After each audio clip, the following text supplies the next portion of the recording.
Emma Hayes balanced the tray of cocktails carefully as she navigated through the elegant dining room of Meridian, the upscale restaurant where she'd been working for 3 months. At 27, she was overqualified for waitressing with her business degree. But student loans and a tough job market had left her few options. The restaurant was hosting a private event tonight, some kind of corporate celebration. Emma had been assigned to the main dining area, serving drinks and appetizers to well-dressed executives who barely acknowledged her presence. She was heading back to the bar when she saw him, Nathan Cross, the man she'd loved completely and lost devastatingly 8 years ago during their senior year of college. Emma froze mid-step, nearly dropping her tray.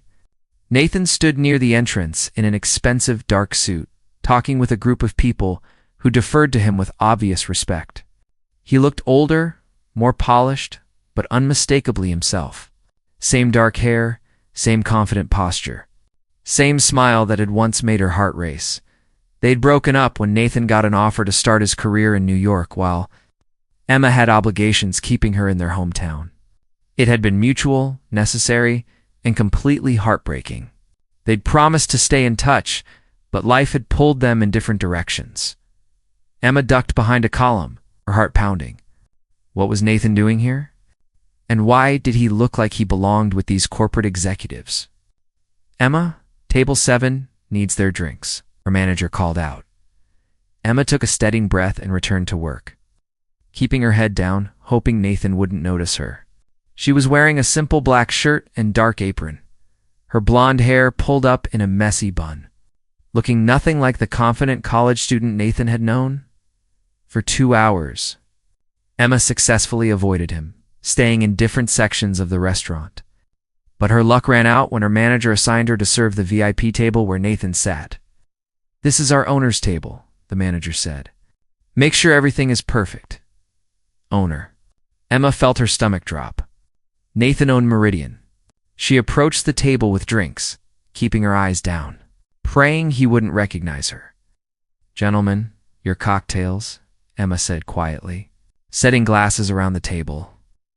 "Thank you," Nathan said, and Emma's hand trembled at the familiar voice. She was about to escape when Nathan's hand caught her wrist gently. Emma Hayes." She looked up, meeting his eyes for the first time in 8 years.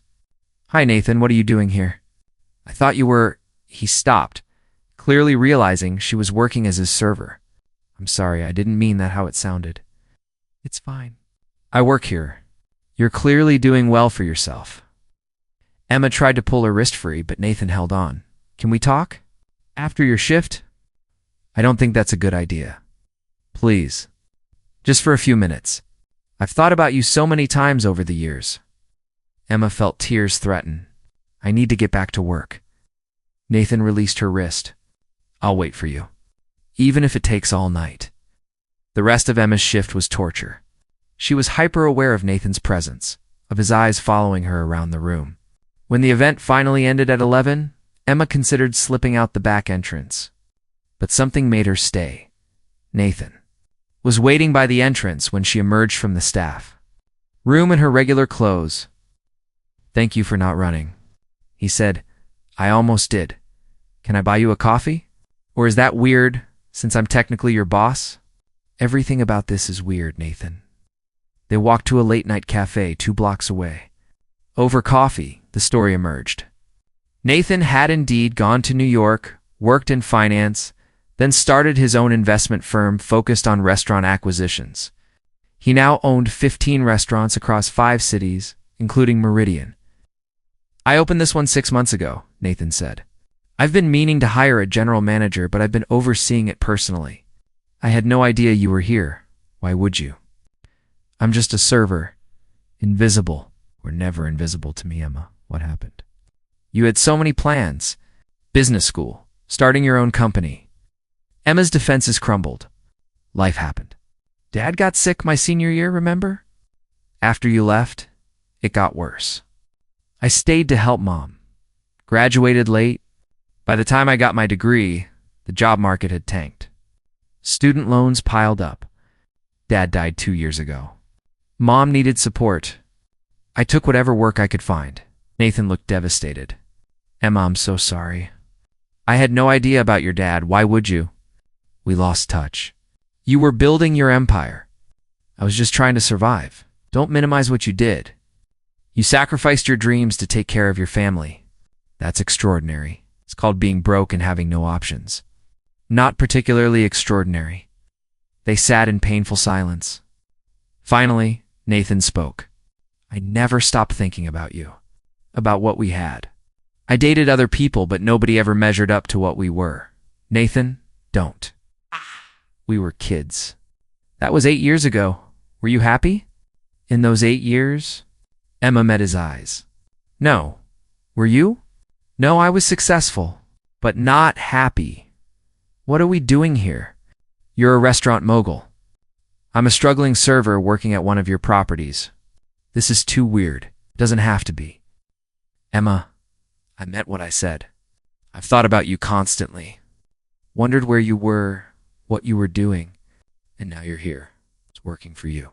That's not romantic, Nathan. It's humiliating. Why? Because you're working hard to support yourself and your mother? Because you took a job that was available instead of waiting for a perfect one? That's not humiliating. That's practical and mature. Over the next weeks, Nathan made sure Emma's shifts included substantial raises and better hours, though he did it through official HR channels to avoid favoritism accusations. He also started appearing at Meridian more frequently, always finding reasons to talk to Emma. This is inappropriate, Emma told him after he showed up for the 3rd time in a week. You're my boss. We can't date, you're right. So I'm offering you a different job. Corporate event coordinator for my restaurant group. Salary, benefits, travel opportunities, completely different reporting structure. You'd report to my crew, not to me. I'm not qualified for that. You have a business degree and years of customer service experience. You're overqualified. The question is, do you want the job? Or are you using the boss thing as an excuse because you're scared of giving us another chance? Emma took the job, and slowly, carefully, they started dating again. It wasn't the same as college. They were different people now, shaped by loss and experience and hard lessons. But somehow it was better, built on reality instead of youthful optimism. 6 months later, Nathan asked Emma to move in with him. She said yes, bringing her mother, who Nathan welcomed without hesitation. 1 year after that chance encounter at Meridian, Nathan proposed, not at a fancy restaurant, but at the cafe where they'd had their first real conversation after 8 years apart, at their wedding. Nathan gave a toast that made everyone cry. 8 years ago. I left the woman I loved to chase success. I built a company, made money, achieved everything I thought I wanted, but I was miserable.